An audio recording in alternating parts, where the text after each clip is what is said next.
Olá, boa noite.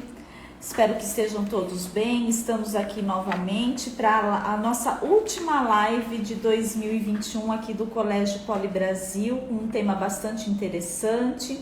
Eu quero agradecer a todos que estiveram conosco durante todo esse tempo, né, num ano bastante desafiador, atípico, que foi 2020.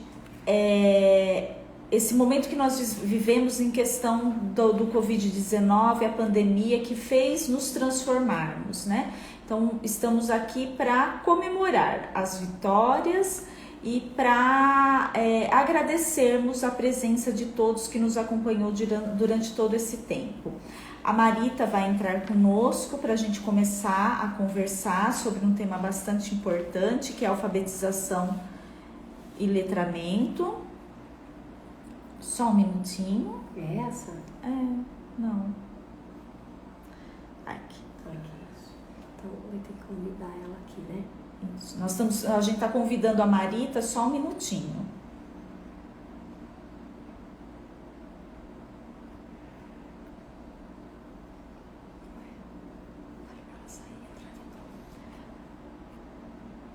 Marita, você precisa entrar novamente para a gente poder, saia e entre novamente, para a gente poder te aceitar. E aí ela pede para entrar. E peça para participar.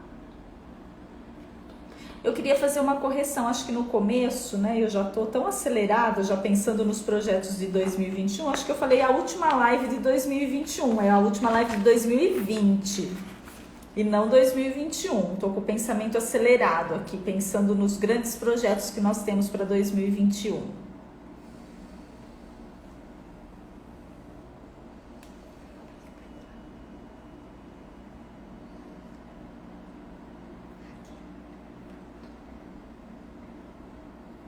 Aí, entrando.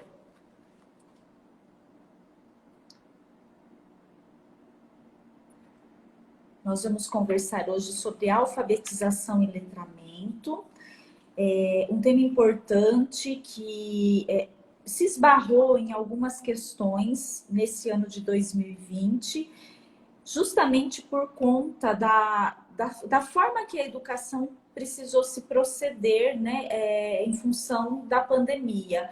O ensino híbrido, as aulas remoto, crianças em processo de alfabetização, né? O que isso afetou em nossas crianças. Então, a gente vai conversar um pouquinho sobre esses procedimentos de alfabetização e como pode a família estar colaborando com esse processo.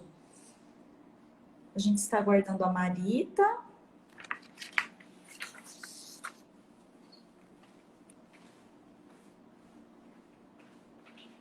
Não está conseguindo participar. Ela escreveu? A internet dela, tá vendo? Má, entre de novo e retorne.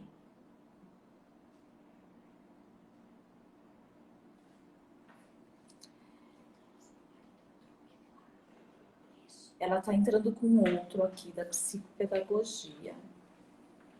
Então fala para ela mandar o convite pra gente, para ela pedir solicitação. Será que não chama Mia Mota? Eu acho que é. Esse aqui, ó. Onde que eu entrei? Foi aqui, né?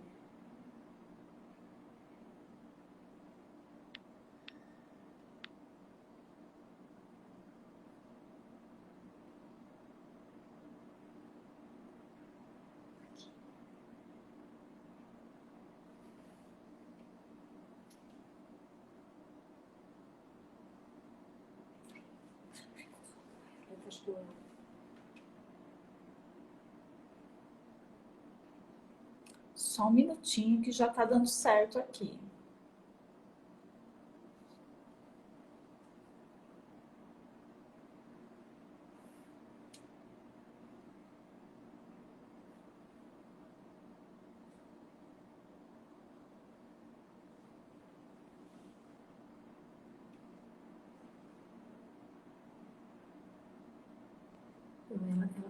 Ou veja com ela qual que é, que daí a gente convida, então.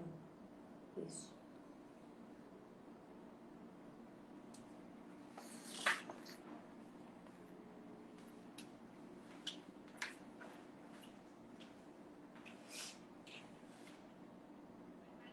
Oi, Má, qual que é seu endereço?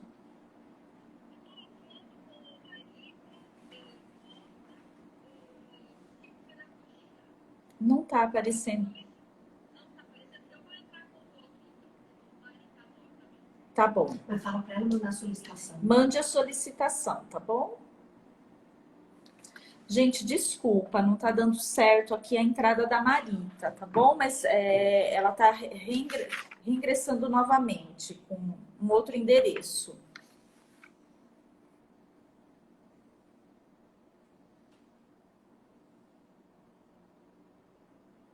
Eu tenho que esperar ela entrar. Qual que ela falou que ela vai entrar? Marita Mota.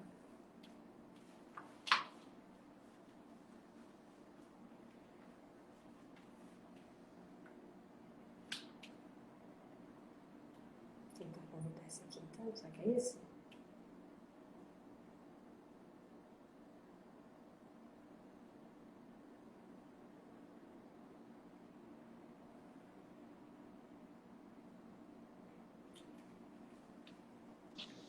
Aí, Olá, boa noite. Conseguimos. conseguimos. Acontece, nós estamos todos aprendendo, né, esse processo da tecnologia. É verdade, Karina. Logo faz um ano e a gente ainda está aprendendo quais são os botões que a gente tem que apertar. Cada hora eles inventam um botão diferente. A hora que você vê, tem botão que já não existia, o botão que existia já está em outro lugar. E aí você fica procurando o que fazer, né? A todo momento eles mudam alguma coisa. Isso. Você está me ouvindo bem? Estou te ouvindo super bem. A sua conexão está boa. Ok. Eu quero agradecer novamente o seu sim, né, por aceitar conversar com a gente mais uma vez, né? Já aí na reta final que nós estamos de um ano, né? Um ano bastante difícil, um ano bastante atípico, que acarretou algumas mudanças nas questões pedagógicas e que nós vamos ter que enfrentar esses desafios aí em 2021. Eu já estou muito acelerada, tanto que no começo da apresentação eu me despedi do ano de 2021. Eu nem comecei ele, já estou me despedindo do ano de 2021, mas é porque a gente está com tantos projetos para 2021 que foram interrompidos em 2020, então o pensamento fica acelerado. E sem a dúvida. gente tem o prazer de estar com você na nossa última live de 2020 para falar um pouquinho sobre os desafios da alfabetização e letramento, que é um momento que gera muita expectativa, né, nas crianças, quando eles estão nessa fase da aprendizagem, do ler e do escrever, né? Quando eles descobrem isso, agora eu consigo, passa na rua e vê uma placa e viu que conseguiu ler aquela placa, né? Que para eles antes era apenas um código. A família tem uma expectativa, uma ansiedade muito grande, principalmente quando existe na casa irmãos, né? E que se compara que um aprendeu num tempo, o outro ainda não aprendeu, ou se compara com o amiguinho que está na escola, que já está lendo, escrevendo e o outro não está. E para nós, educadores, é um marco de divisor de águas, né? É a certeza que a gente tem que o nosso trabalho foi concretizado quando a criança atinge esse processo da maturação, aí, né, que é uma maturação neural, da aprendizagem da leitura e da escrita. E a gente quer conversar um pouquinho sobre isso, aí esclarecer algumas dúvidas. Eu tenho algumas famílias, às vezes, que ficam preocupados, principalmente pela questão do que aconteceu esse ano, né? Que a gente teve se interrompeu esse contato do professor do primeiro ano do ensino fundamental de uma forma física e direta com as crianças, e os pais tiveram que nos ajudar nesse processo de mediação. Então, a maior preocupação é: será que meu filho vai aprender a ler e escrever, né? E a gente sabe que vai, porque acontece esse processo. Ele é um processo que ele caminha naturalmente e que um ritmo precisa ser respeitado. E vamos começar, então, a conversar um pouquinho sobre isso. Acho que se apresente, porque pode ter pessoas novas aqui junto conosco. Acho que é importante. Bom, boa noite. É um prazer estar com vocês novamente. Me sinto muito lisonjeada fazendo a última live do ano, né? Então, um ano tão atípico realmente, principalmente para quem trabalha com educação. Muitas pessoas tiveram, logicamente, o ano atípico, mas a educação em si, ela teve que reaprender a ser feita através, né, da forma online, e isso foi um desafio muito, muito, muito grande. Apesar de nós trabalharmos também com a parte das informações digitais, mas não da forma como foi feito esse ano. Bom, meu nome é Marita Mota, eu sou formada em pedagogia, sou pós-graduada em psicopedagogia e estou terminando a minha pós-graduação em neuropsicopedagogia. Quer dizer, a área da educação é comigo mesmo, né? Eu só fui aprimorando algumas coisas que sempre me chamaram a atenção. E quando você fala da questão da parte neural, imagina o desafio que é para a criança que está exatamente nessa fase tão forte das conexões, das sinapses, né? Imagina o quanto isso não acontece durante esse processo de alfabetização. É um desafio para quem trabalha com a alfabetização, os professores que trabalham com a alfabetização, e um desafio para as crianças também. Né? Então, só que para mim é uma das fases mais apaixonantes para quem trabalha com educação. Eu costumo comparar com a fase de quando a criança vai começar a dar os primeiros passos. Né? Os pais ficam ansiosos, a criança quer tanto andar, quer tanto ter essa liberdade. E na questão da construção do processo de alfabetização, é a mesma coisa. Essa ansiedade também vem, a gente quer que aconteça, só que vem de uma forma natural. Logicamente, ela precisa ser incentivada, porém, ela vai acontecendo também de uma forma natural. A gente não pode forçar, porque cada um tem o seu ritmo. Exatamente quando como quando a gente está aprendendo a andar, né? Exato. Então, já que a gente vai falar de alfabetização e letramento, eu acho que a gente pode começar conceituando, né? Porque existe um conceito específico relacionado à alfabetização e um conceito específico relacionado sobre letramento. Você pode fazer isso, gente? Lógico. Eu costumo dizer que escrita, alfabetização e letramento, elas são indissociáveis, né? Elas estão assim, elas andam juntas durante o tempo todo. Então, a escrita, ela data assim de 5.000 anos antes de Cristo, pelo menos. E ela é um processo cultural, é um processo histórico. Isso começou a acontecer da necessidade das pessoas de comunicação, né? Tem a questão das pinturas rupestres, que já era um tipo de comunicação, já era um tipo de escrita da época. E aí, quando começou-se a plantar, a criar animais, mais ainda que os povos precisavam de uma forma de se comunicar, por exemplo, para contar qual era, quantos animais eles tinham, né? Então, eles sentiram essa necessidade de ter um código para poderem se comunicar.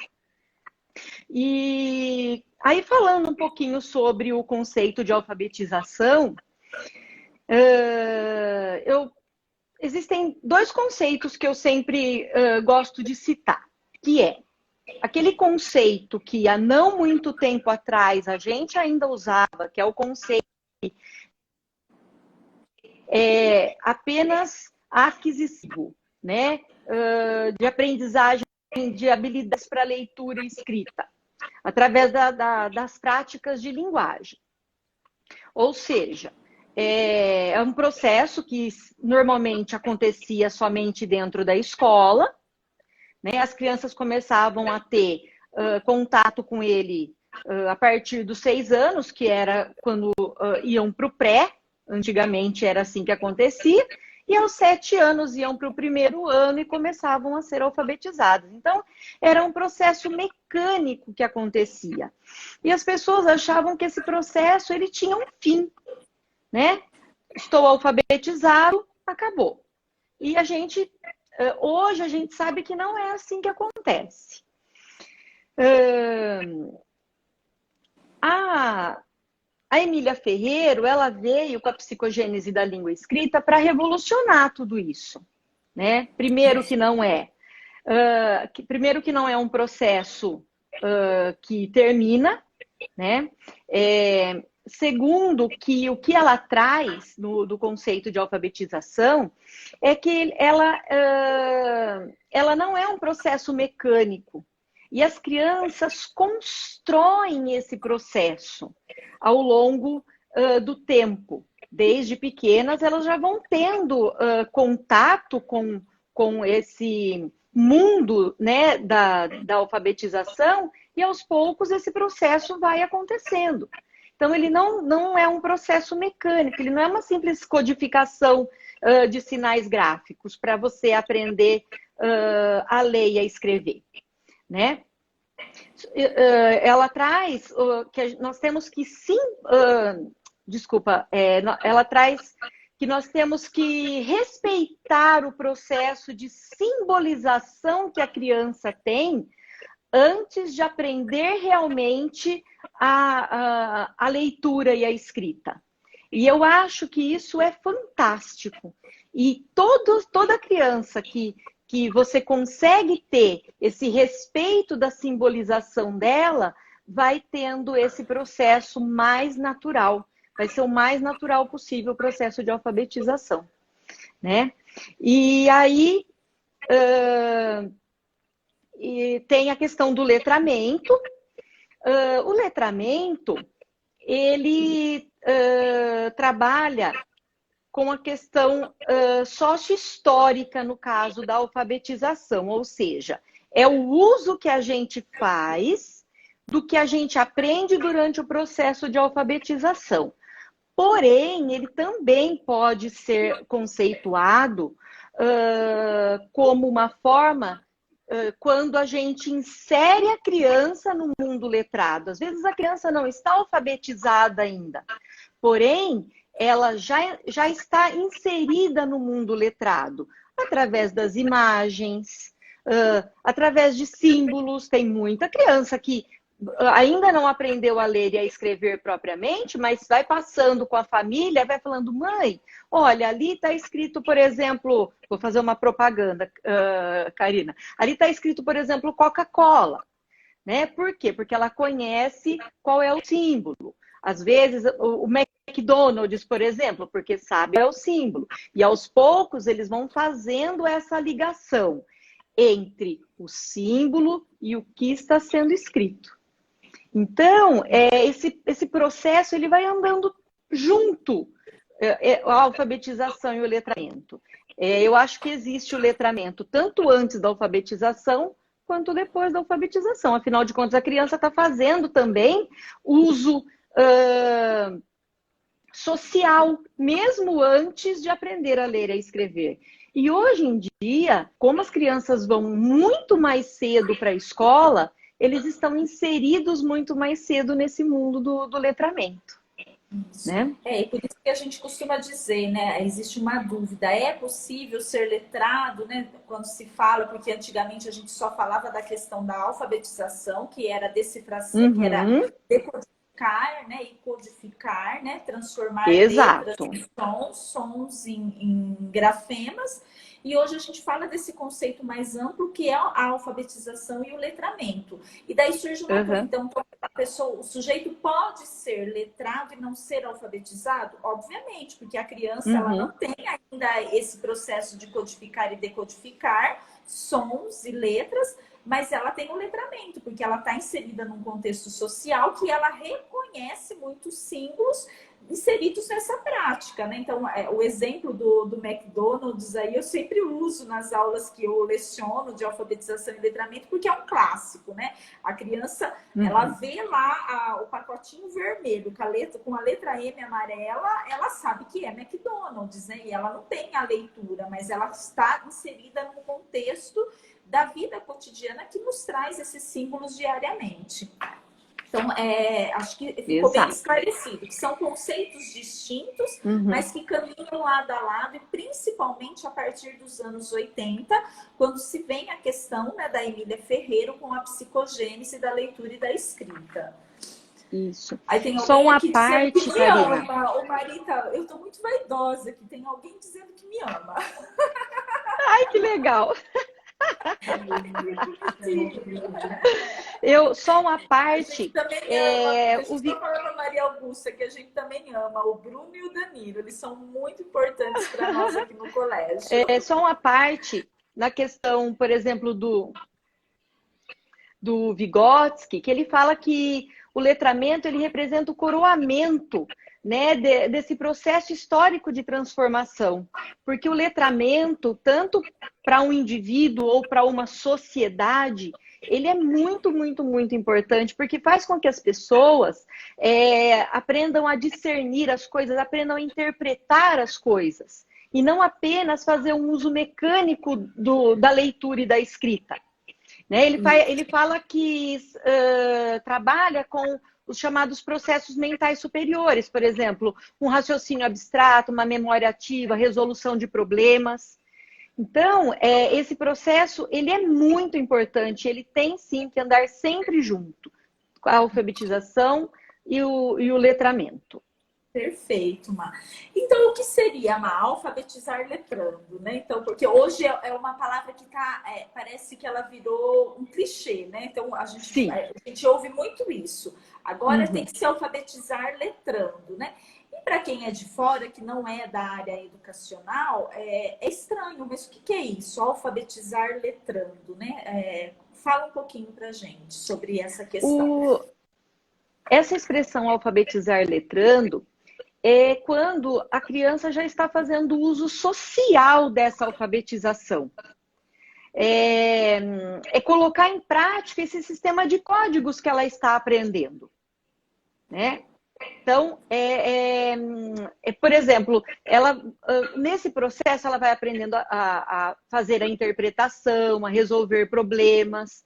E uma forma da gente alfabetizar letrando é sempre inserir a criança em variadas formas de leitura, de gêneros textuais, mesmo antes dela estar realmente alfabetizada, ter contato com vários gêneros textuais, né? Gibis, uma receita de bolo que vai fazer com a mãe em casa ou mesmo na escola, é uma prática. E com isso, aos poucos, a criança vai fazendo com que esse processo de alfabetizar letrando seja o mais natural possível. Então, a gente tem sempre que inseri-la em vários tipos de atividades na escola, em casa, para que esse processo seja o mais natural possível. Então, é o uso que a criança vai fazer dessa codificação que ela vai aprendendo com o tempo. Por isso a importância dos estímulos desde pequenos, né? Eles terem esse contato, né? Então, eu me lembro assim, que como eu sou professora, né? Sabe, desde 17 anos eu atuo na educação. E eu tive meus filhos jovens, né, preparando aula, e eu me lembro disso, assim, eles sempre do meu lado ali, eu preparando aula, e eles com contato com o livro.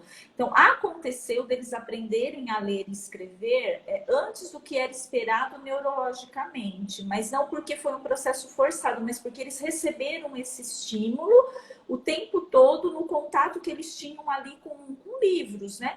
O meu filho do meio, então ele é apaixonado por leitura, né? Ele era pequeno, a gente ia para o shopping, toda criança queria ir na ReHap naquela época. O meu filho cruzava as mãozinhas e pedia, pelo amor de Deus, que ele queria ir na Nobel, porque era o espaço que ele se encontrava. Então, o oferecer o estímulo é muito importante para esse processo da alfabetização e letramento.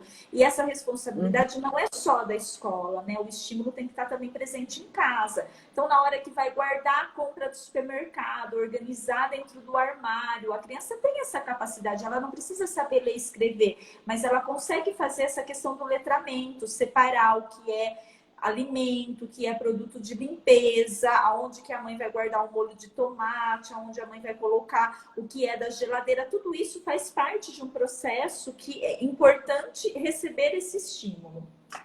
Vamos lá, Sem vamos dúvida. prosseguir, que tem bastante coisa para a gente conversar. Marita, existe uma dúvida muito grande entre os pais, que é a ansiedade, né? A gente entra no campo da ansiedade, né? Quando que o meu filho está pronto para aprender a ler e escrever? E existe também uma questão de uma disputa de território, principalmente com o aumento, né, com ocorrendo desde 2006 a ampliação do tempo de estudo para 6 anos e iniciando-se aos 6 anos de idade. Tirou-se o direito da criança de estar na educação infantil por um tempo a mais e trouxe ela para o ensino fundamental. Nós, do campo da educação, a gente entende que era uma estratégia política e administrativa, essa questão. Mas é assim que foi concebido e é assim que se processou. E existe uma disputa de território entre a educação infantil e o ensino fundamental. Qual é o momento ideal que essa aprendizagem da leitura e da escrita tem que acontecer? A criança tem que vir da educação infantil já pronta, lendo e escrevendo? Eu na minha concepção, acredito que não, né? Mas você, sendo uma especialista da área, pode nos ajudar com isso. Qual é a função da educação infantil e o tempo que vai acontecer esse processo de alfabetização e letramento dentro do ensino fundamental? Bom, essa é uma grande polêmica que nós temos, né? Principalmente quando mudou para essa questão dos 9 anos, trazendo um dos anos para o fundamental. Na educação infantil, as crianças, elas recebem essas informações, esses estímulos o tempo todo. Você não vai forçar a criança a ter contato com a leitura e a escrita, né? Ela não é obrigada a chegar no ensino fundamental 1 lendo e escrevendo exatamente por esse fato também de que foi passado um ano para o ensino fundamental 1. Porém, como esse é um processo e as crianças têm esse contato com o mundo letrado desde muito cedo, o que vai acontecer? Esse processo vai acontecendo naturalmente. Há crianças que vão chegar, sim, para o primeiro ano no ensino fundamental, já lendo e escrevendo. Tem criança que não. Por quê? Porque é um processo individual. Apesar das professoras, né, trabalharem da mesma forma com todos eles, para que todos alcancem o objetivo, o que vai acontecer? Nem todos eles vão chegar no Fundamental 1 alfabetizados. Isso não é uma obrigatoriedade. A partir dos 6 anos, esses estímulos acabam crescendo.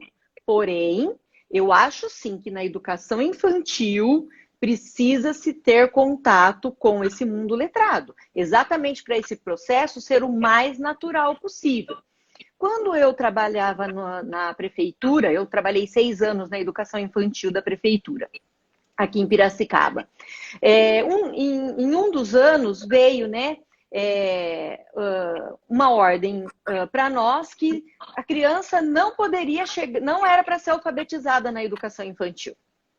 Só que como que você fala para a criança, não, você não vai ser alfabetizado, né? Não Ela leia. tem contato com aquilo, não leia, você não pode aprender a ler, né? Não tem como, porque tem criança que ela se interessa muito cedo por isso.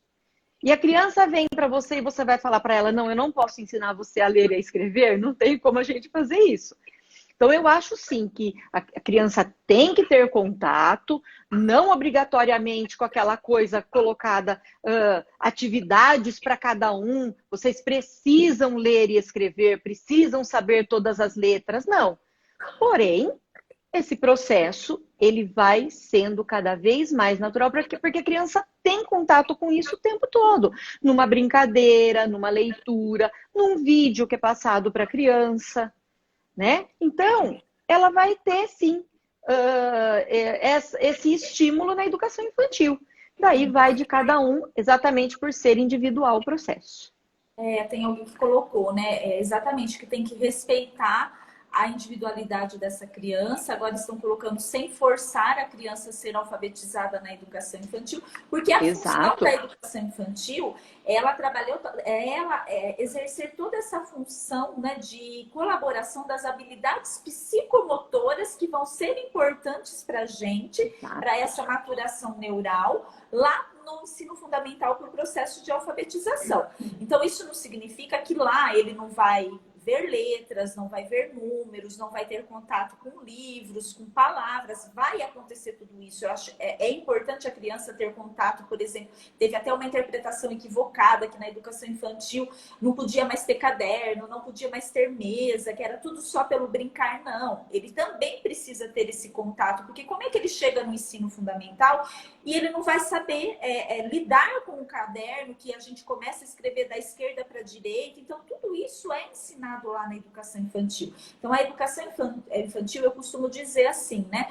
Ela é um alicerce. Quando você vai construir uma casa, você precisa de um alicerce bastante sólido, muito bem feito, para que no futuro a sua casa que foi construída não tenha problemas. Na alfabetização e no letramento é a mesma coisa. A educação infantil é o nosso alicerce. É ela que vai dar toda essa base psicomotora, da maturação neural, para que a alfabetização aconteça de uma forma muito natural e tranquila dentro do ensino fundamental. E tem uma legislação, né, Marita, que nos fala assim, que é até processual. A criança não tem que terminar o primeiro ano aprendendo a ler e escrever, ela tem um tempo até o final do segundo ano do ensino fundamental para processar esse processo. Que se a gente pensar, também é muito pouco, porque no final do segundo ano do ensino fundamental, a criança está com 7 anos. E neurologicamente, a neurociência traz isso para a gente, o cérebro está apto a aprender a ler e escrever a partir de 7 anos. Ele está pronto. Isso mesmo. Porque ele depende da estrutura frontal, onde a gente tem o maior número de conexões para o processo de aprendizagem da leitura e da escrita. E isso acontece a partir dos 7 anos, né? Então, as famílias não precisam se preocupar porque está terminando o ano. Ele ainda não aprendeu a ler e escrever, vai para o segundo ano sem saber ler e escrever. Ele está dentro do processo.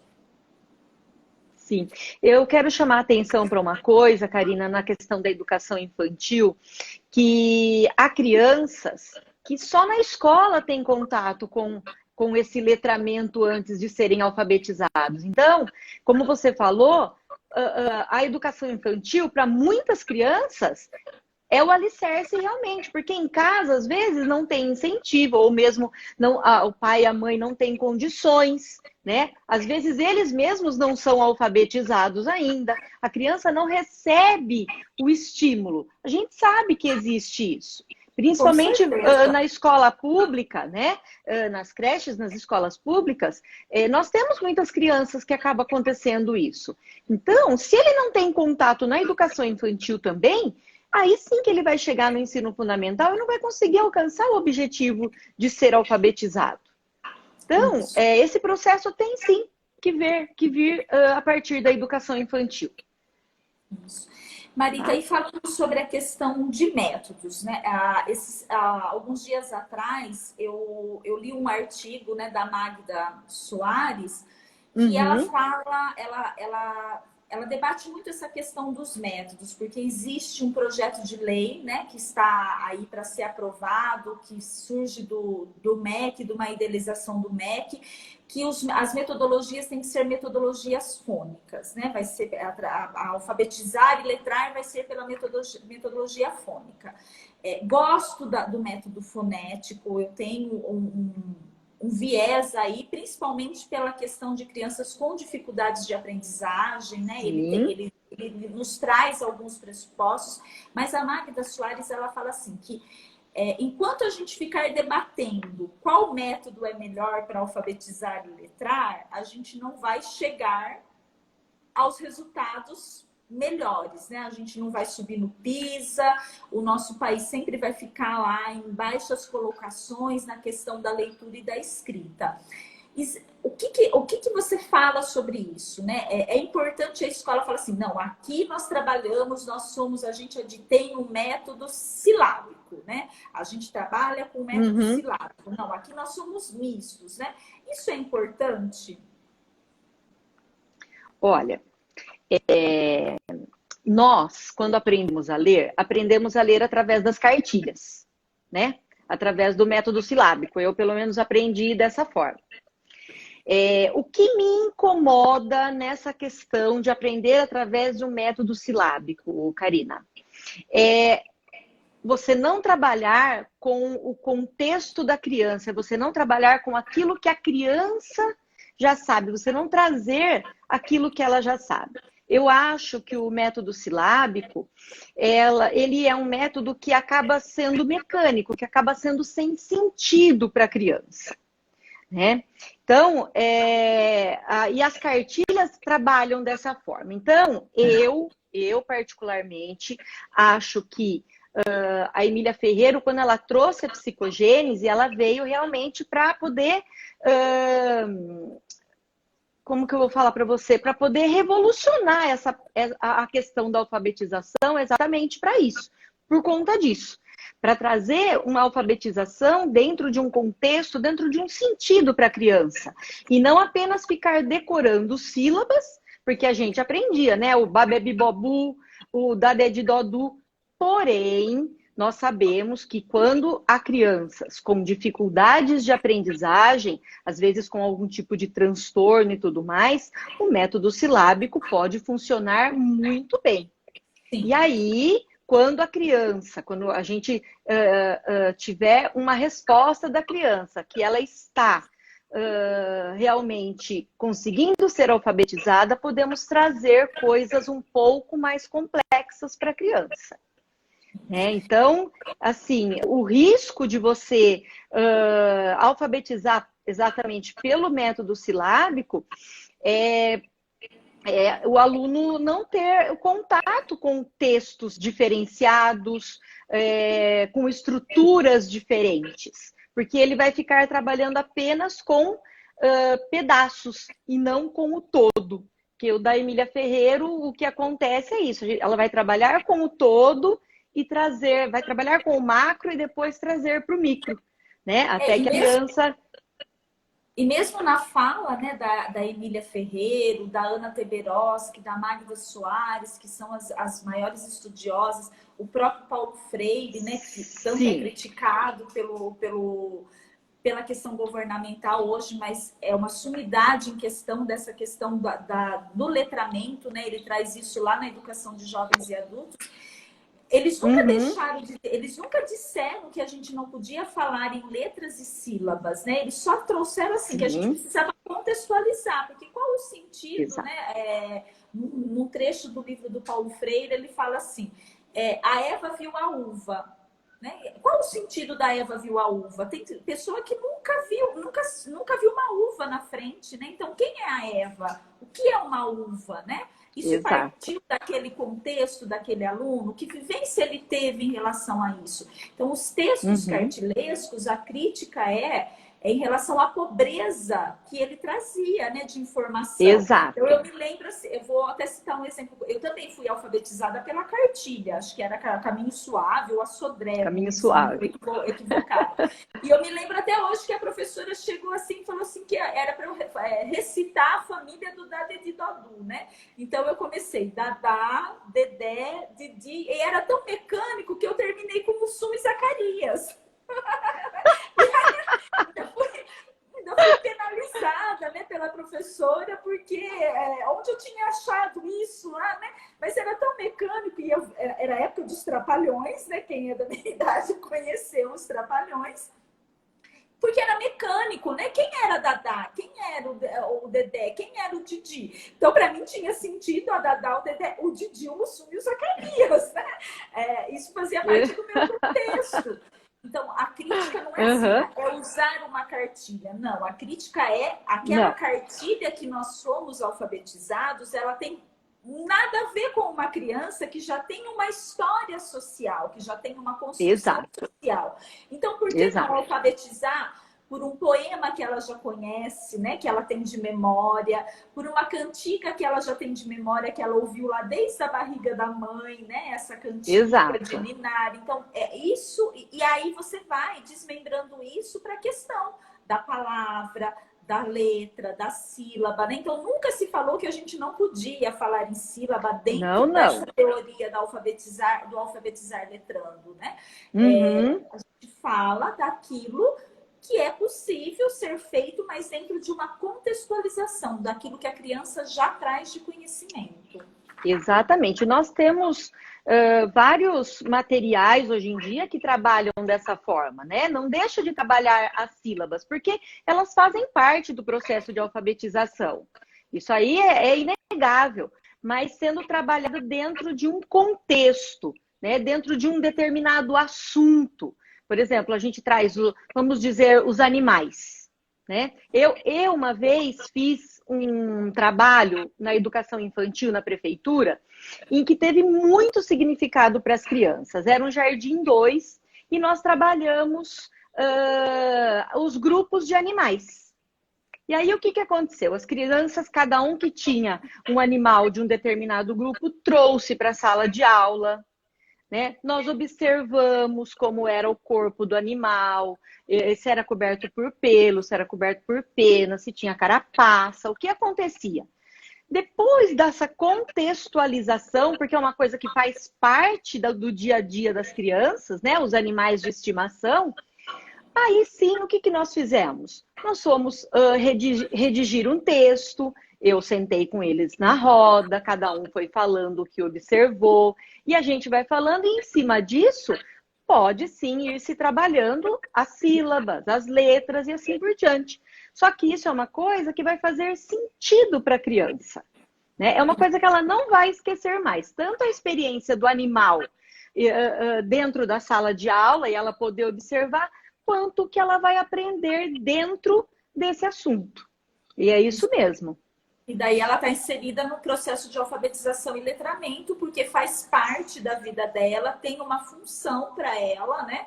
Aprender a ler e escrever a partir dos animais. Então, é esse contexto que tem que ficar claro, né, para as famílias. Nós temos sempre que pensar. Não importa temos se sempre que pensar. Pode falar, Marita. Desculpa, pode falar, Karina, desculpa. Não, eu acho que assim, o que tem que ficar claro, assim, que o que importa não é o método, mas o como que a gente está fazendo, né? Como a gente está processando esse processo de alfabetização e letramento.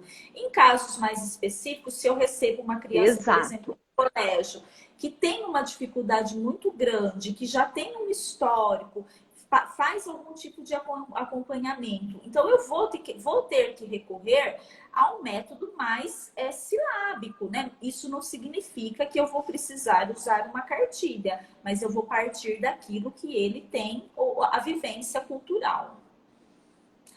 Te cortei. A ludicidade, imagina, a ludicidade, ela tem que fazer parte desse processo. Né? Ela precisa fazer parte, porque o lúdico, ele traz uma aprendizagem, a criança não esquece mais, através de jogos, através de brincadeiras. Então, tem que fazer parte de todo esse processo a parte lúdica. Isso é inegável, né? Isso. Marita, então vamos lá. E também tem uma questão, essa semana eu conversando com uma mãe, e ela falou assim, eu tô desesperada, acho que meu filho não aprendeu a ler e escrever. Eu falei, nossa, mas por quê? Porque ele fez uma cartinha para o Papai Noel e quando ele foi ler, ele foi me mostrar a cartinha do Papai Noel, não estava escrito nada. Era um monte de letra que não estava escrito nada, né? Daí quando a mãe falou isso, eu falei, o que você fez? Eu falei para ele que não estava escrito nada. Eu falei assim, nossa, desmontou a criança ali, né? Porque estava escrito algo. Para nós que somos da área, a gente entende que isso tem um significado muito grande, que entra na questão da psicogênese das fases da aprendizagem da leitura e da escrita. E daí eu expliquei isso para a mãe. Tem significado. Olha, ele já sabe que para escrever ele precisa de letras. Ele não coloca mais rabiscos, ele não coloca mais desenhos, ele não coloca mais outros símbolos. Ele sabe que para escrever uma palavra e uma carta ele precisa de letras. Então ele está dentro do processo. Vai aprender a ler e escrever, sim, fique tranquila que isso vai acontecer. Fala um pouquinho sobre isso, Marita, assim, de uma forma bem resumida, porque eu quero chegar numa questão que tem aqui importante, que é falar sobre a questão do mundo digital, e a gente tem 10 minutinhos. Tá certo. Bom, nós temos quatro fases nesse processo da alfabetização. Nós temos a fase pré-silábica, onde a criança ela vai usar símbolos, ela vai usar rabiscos, ela vai usar o que para ela faz sentido na questão da escrita. E às vezes faz um monte de rabisco, você pergunta para ela o que está escrito e ela ainda lê para você o que está escrito ali, né? E às vezes os pais não entendem muito isso, mas isso faz parte do processo da alfabetização. Depois nós temos a fase silábica, né? Onde ele está fazendo hipóteses para ler as coisas. Então, ele vai entender que ele precisa de símbolos diferentes para poder fazer essa leitura. Às vezes, por exemplo, vai escrever borboleta. Ele coloca o A, o O e o número 8. Para ele escreveu borboleta, porque ele está começando nas hipóteses da escrita realmente, né? Ele deixa um pouco de lado somente os rabiscos e vai trabalhando essa segunda fase. Nós temos depois a silábico-alfabética, né? Que é a manifestação, onde ele vai alternando o valor silábico com o valor fonético. Por exemplo, ele entende que para ele escrever suco tem duas partes. Então, às vezes, ele coloca a letra A e a letra O. Não necessariamente vai ter o valor do som, mas ele já está entendendo que ele precisa de duas partes, por exemplo, para escrever a palavra suco.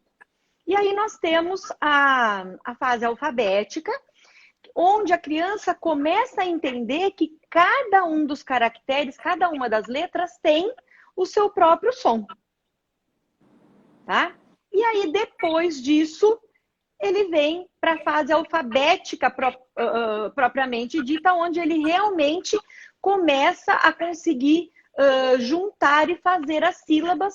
Então, aí ele percebe que para ele escrever, ele precisa das sílabas, não somente das letras soltas. Então, não sei se deu para entender. Para as pessoas ficarem tranquilas, né? Que é um processo. Sem dúvida nenhuma, porque...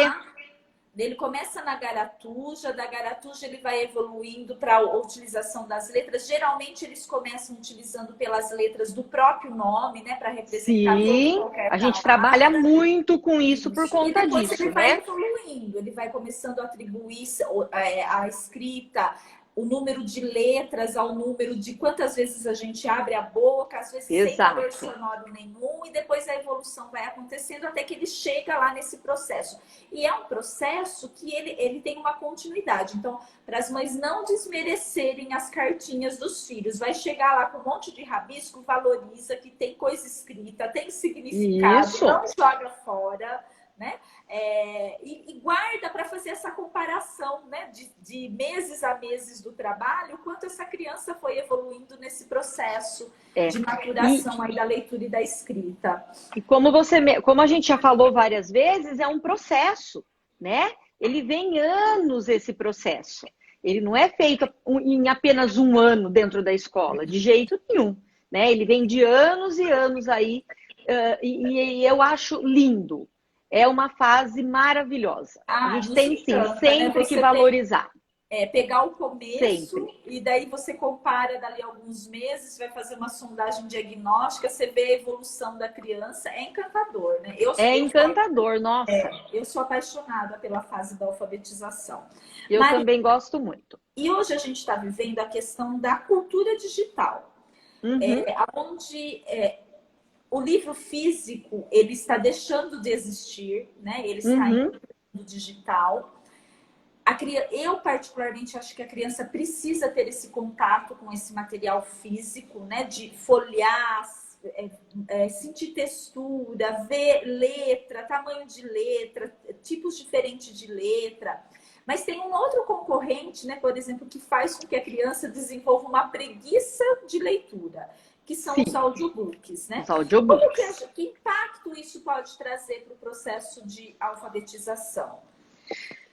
Karina, eu acredito muito que ele possa, sim, atrasar um pouco o processo de alfabetização das crianças. Porque se ela vai só ouvir, que estímulo ela vai ter para chegar nesse processo de alfabetização? Principalmente porque é muito mais fácil você só ouvir do que você ler, né? Porém, nós temos uma diversidade tão grande hoje das tecnologias, das chamadas TICs, né?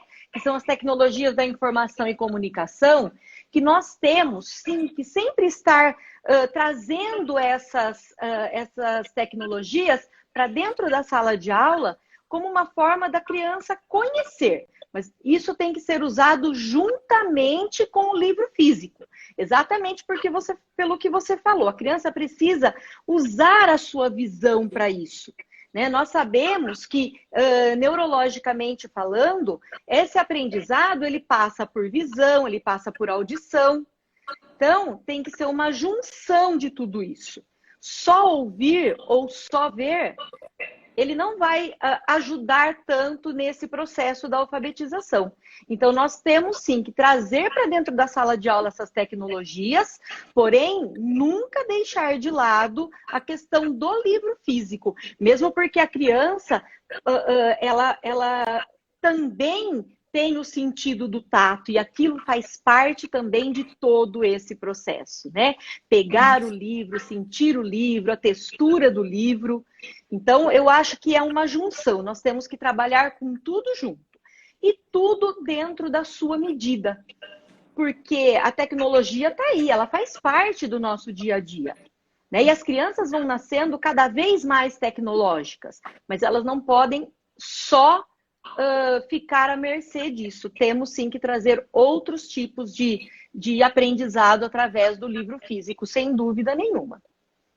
Marita, e por isso que assim, aqui o colégio a gente valoriza muito isso, essa questão da aprendizagem da leitura e da escrita. Então a gente tem projetos voltados, né, para a leitura e para a escrita. E para o ano que vem a gente está com um monte de novidade aqui no colégio para essa fase do primeiro ano do ensino fundamental, Fundamental 2 e ensino médio. Principalmente nessa estruturação do primeiro, segundo ao terceiro ano do ensino fundamental. Então, a gente está com um espaço novo de biblioteca, né? Quero convidar os pais para virem conhecer. O investimento em adquirir obras, né? Para estarem dentro dessa biblioteca, para a criança ter esse contato, porque a gente tem essa preocupação muito grande com essa questão de fazer com que eles se tornem grandes leitores e grandes escritores. E só, como a gente está aqui nos 5 minutinhos finais, Marita, a família ela é uma grande colaboradora nesse processo, né? Ela é a nossa parceira. Deixa um recadinho para as famílias e daí a gente também já se despede, porque não vai ter esse tempo. Pode continuar. Eu acredito que a família, assim como a escola, tem que trabalhar em conjunto.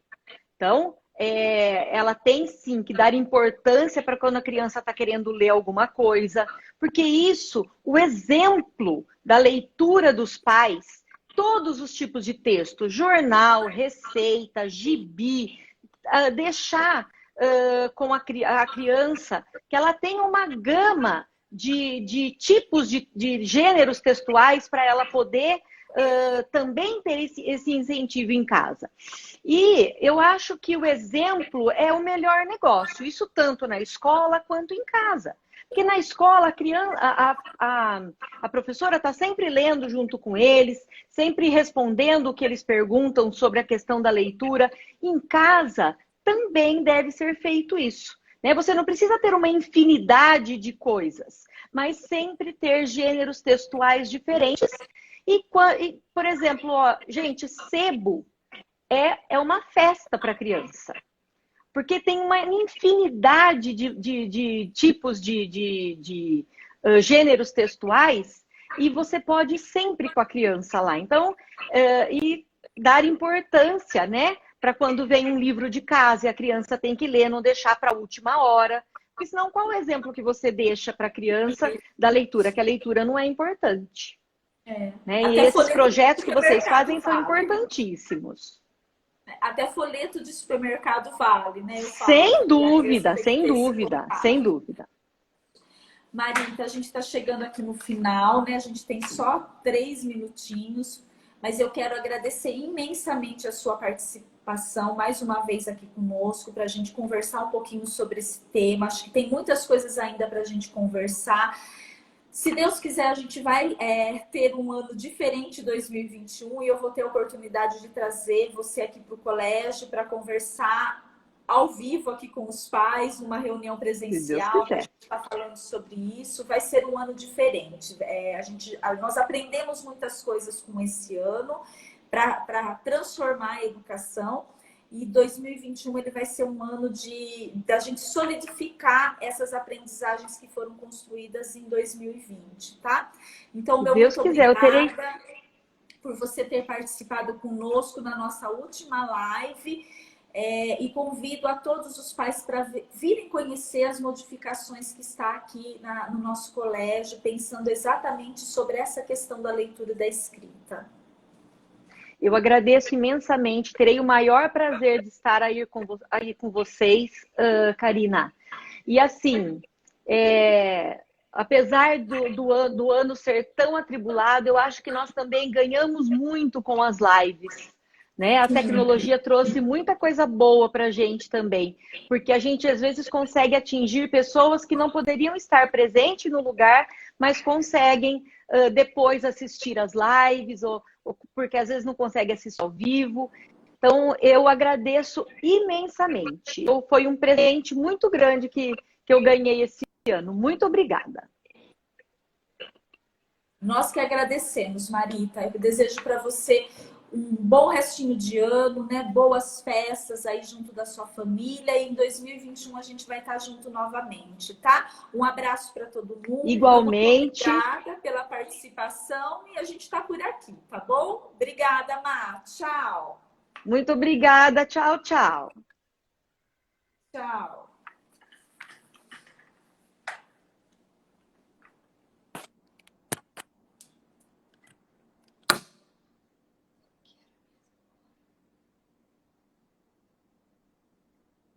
Vai encerrar.